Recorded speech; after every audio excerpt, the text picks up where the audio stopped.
여러분 안녕하세요. 어롱정입니다. 오늘은 일단 광주 사태, 그리고 아이파크, 그리고 정치에 대한 얘기 좀 해볼 건데요. 여러분이 나중에 돈 버는데 도움이 되면 도움이 됐지 나쁘진 않은 내용일 거예요. 예전에 생각을 해보면 저는 재테크나 공부를 하거나 투자를 할 때 사실은 그렇게 많은 걸 신경 쓰지 않았었거든요. 나만 열심히 하면 되고, 나만 잘 되면 되고, 내가 빡세게 하면은 그만큼 결과가 있겠지라는 생각을 했었거든요. 언제까지? 처음 맞기 전까지. 무슨 말이냐면 제가 여러분한테 맨날 큰 소리 치지만 저도 똑같더라고요.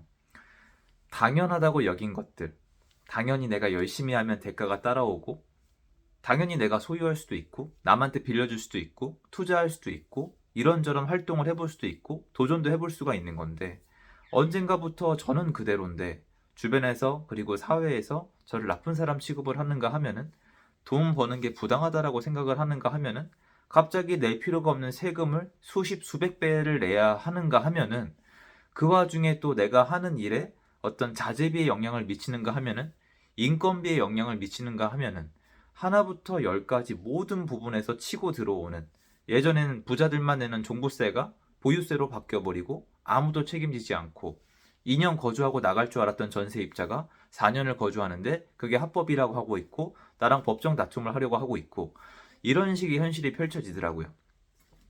뭐 그런 게 지금 나쁘다는 취지로 영상을 킨 건 아니고요.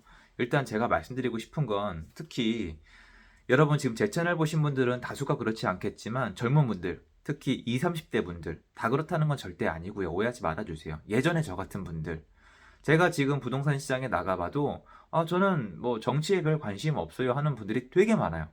그것도 나쁘다는 것도 아니에요. 그런데 여러분이 여러분이 앞으로 경제적 자유를 이루고 잘 살고 싶고 부자가 되고 싶다면 제가 거기 미치라는 게 아니라 정치에는 관심을 가지시라고 조언을 드리고 싶어서 그래요.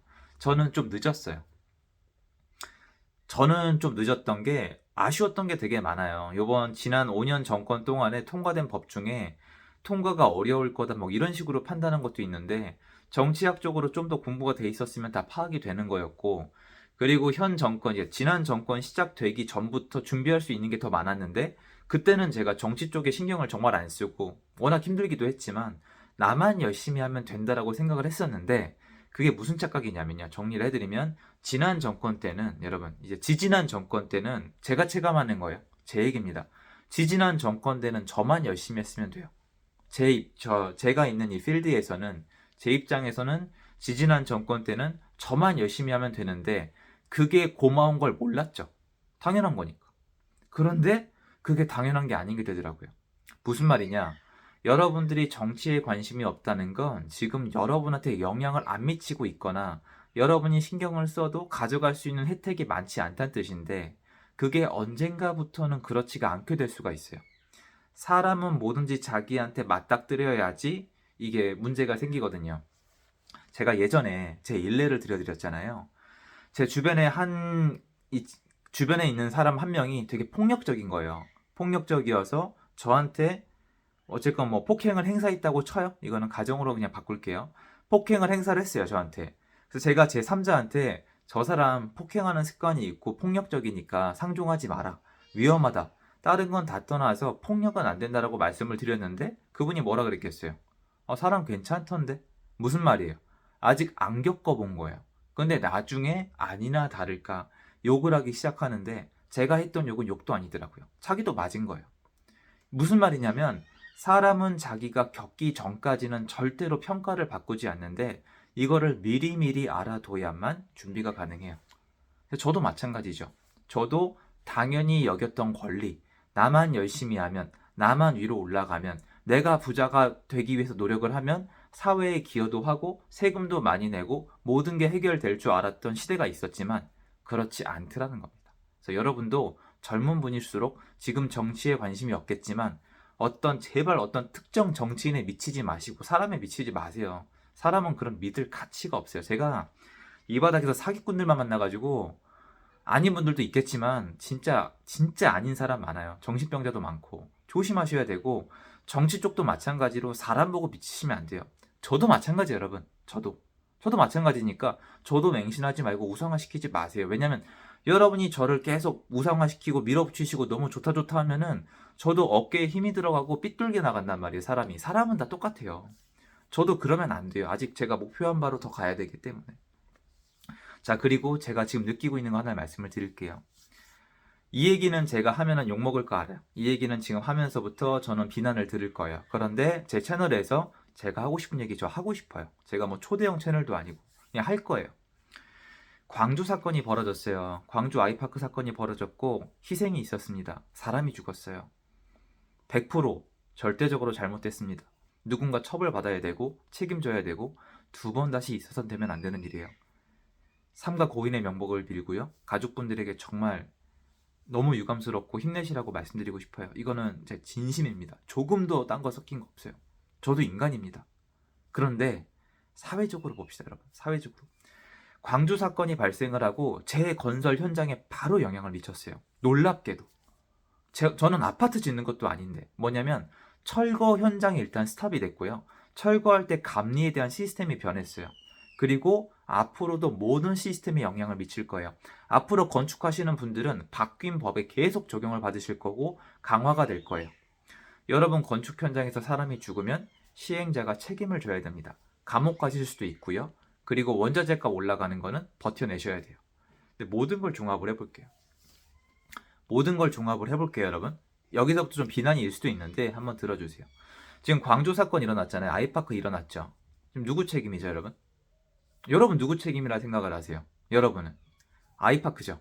아이파크란 회사 HDC 시행자가 죽일 놈인 거 맞죠? 잘못했어요. 잘못이 없다는 뜻이 아니에요, 여러분. 절대로 걔네 처벌 받아야 돼요. 그건 맞는데 그런데 걔네가 잘못했는데 왜 법을 바꿔요? 그러니까 저는 웃긴 거예요. 무슨 말이냐면은 지금 HDC 사건, 아이파크 사건이 일어났을 때 어떤 회사만 지금 욕을 하고 회사 문을 닫으려는 기조로 가고 있잖아요. 그런데 과연 그 안에 시스템적 문제는 없을까요? 왜냐면 그 사람들이 잘못을 했는데 다른 건축하는 사람들이 모두 다 영향을 받고 있거든요. 그리고 원자재가 오른 거 지금 누가 책임져요? 인건비 오른 거 누가 지금 책임져요? 그런데 분양가는 맘대로 못하게 하고 있죠. 세금은 더 내야 되고. 그러니까 저는 이게 웃긴 거예요, 여러분. 이게 웃긴 거예요. 보세요. HDC 산업개발을 처벌을 할 거면 걔네만 처벌하고 끝나야 되는 거 아니에요? 맞잖아요. 근데 법을 바꿨다는 건 뭐예요? 법이 잘못돼 있었다는 거잖아요. 그러면 법이 잘못돼 있던 부분에 대해서는 왜 아무도 책임을 안 져요? 그리고 HDC 아마 내부자한테 물어보세요. 저도 건축 쪽을 좀 이제 알잖아요. 많이는 아니지만 뭐라고 하겠어요? 왜 그렇게 원가를 아끼려고 하겠어요? 아니 분양가를 맘대로 못하는데 그러면 안 아낍니까, 여러분? 그러니까 이 얘기해서 욕먹을 거 저도 알고 있는 거예요. 제 말은 지금 그 문제 절대 HDC만의 문제 아니고요. 지금 아마 건설 현장 서로 눈치 보고 난리 부르실걸요? 여러분 아시는 분은 다 아시잖아요. 건설 현장 다 똑같아요. 여러분 시행자가 있죠. 걔네가 짓습니까? 시공사가 짓죠. 종건이 짓잖아요. 종건이 직접 짓습니까? 전부 다 하도급 주잖아요. 근데 문제가 뭐예요? 종건이 하도급 줄 때 하도급 단가를 어떻게 맞춰요? 지네 단가에서 단가 빼는 거잖아요. 그런데 분양가가 정해져 있으면 단가를 더 빼야 되잖아요. 그럼 하도급은 어떻게 맞춰요? 여러분 착각하시면 안 되는 게 여러분 그쪽 관련된 일 하시는 분들은 아시잖아요. 하도급은 일을 주면 받아야 돼요. 그래야 다음번 일을 또 받아요. 그러면 일단 시키는 일을 해야 되잖아요. 그러면 원가를 아끼려고 어떻게 하겠어요? 얘네가 잘했다는 뜻이 아니라니까요. 죽일 놈들이죠. 그런데 이 구조는 왜 아무도 얘기를 안 하냐고요. 안 되잖아요. 이런 것도 얘기를 전 하는 게 맞다고 생각을 하거든요. 그러니까 얘기를 다 듣고 나시면 좀 어중떠중인데 제 말은요. 현대산업 개발만 이렇게 없앤다고 되는 문제가 아니에요. 지금 그 문제를 필두로 뭐가 시장적 구조가 문제가 있는지 봐야 돼요. 현대산업 개발을 죽이려고만 하지 말고 걔네 인터뷰를 해서라도 왜 그렇게까지 했는지 뭐가 문제였는지란 얘기가 나와야 되는데 제 장담하는데 인터뷰 하잖아요, 솔직하게. 그럼 분양가 상한제 문제 얘기 나와요, 여러분. 그럼 분양가 상한제에 대한 문제에 대한 걸 인정을 해야지. 그냥 암묵적으로 시스템만 바꾸면 어떻게 되겠어요? 다른 현장 여러분 생각을 해보세요. HDC 산업 현장이 만약에 분양가 상한제나 돈이 별로 안 남아서 생긴 문제라면 물론 잘못했죠. 당연히 잘못했죠. 지네가 안 지으면 안 지은 거지 그딴 식으로 하면 안 되는 거 맞습니다. 이런 문제가 있다면 법만 바꾼다고 발생이 다시 안 될까요? 오히려 제가 더 현실적이지 않아요? 법만 바꾼다고 이게 재발이 안 될까요? 오히려 더 재발이 되죠. 왜 그럴까요? 법을 바꾸면 건축비가 더 들어가거든요. 그럼 시간 지나 보세요. 이게 발생이 되나 안 되나. 이러면 아예 건축 경기 자체가 밑으로 내려갈 수가 있겠죠. 제가 여러분한테 이런 것들 때문에 좀 정치에 관심을 가지자는 말씀을 드리고 싶은 거예요. 왜냐면 보세요. 이게 좋지 않은 방법이 다르잖아요. 좋지 않은 방법이 달라요. 여러분 사업장에 미치는 영향도 다를 거예요. 전 그래서 현대산업개발 HDC 처벌하는 거 100% 동의. 강력 처벌하는 거 동의. 사람이 죽었잖아요. 그리고 그 아파트 입주하시는 분들은 어떻게 하라고요? 본인들 단가만 맞아서 대충 짓는 거는 핑계가 안 돼요, 여러분. 안 돼요. 그런데 제 말은 그 사람들이 분양가 상한제 때문에 대충 지었다는 건 정당화되는 건 말도 안 되고 처벌받아야 되는 건 맞아요. 맞는데 걔네가 이렇게 한 이유를 파악을 했으면 맞는 수정을 해야 되는데 법만 바꾸고 있잖아요. 그럼 이게 바뀔까요?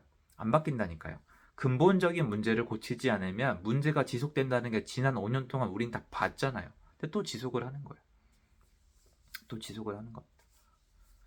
빌라는 여러분 분양가 상한제가 없어요. 그러니까 저는 솔직히 그러니까 분양가 상한제가 없는 대신에 분양이 안 되면 끝이니까 상관이 없는 거잖아요. 어떻게 처분을 하든지 간에. 근데 아파트는 분양가 상한제가 있잖아요. 근데 이런 문제들에 대해서 하나씩 집어내야 되는데 여전히 아무도 별로 얘기를 안 하고 있는 것 같아서 저는 좀 안타까운 것 같습니다. 그래서 앞으로 여러분이 사업을 하거나 뭔가 내가 수입원을 만들려고 다른 일을 하기 시작하신다면은 저는 정치 쪽에도 관심을 가져야 된다고 생각을 해요.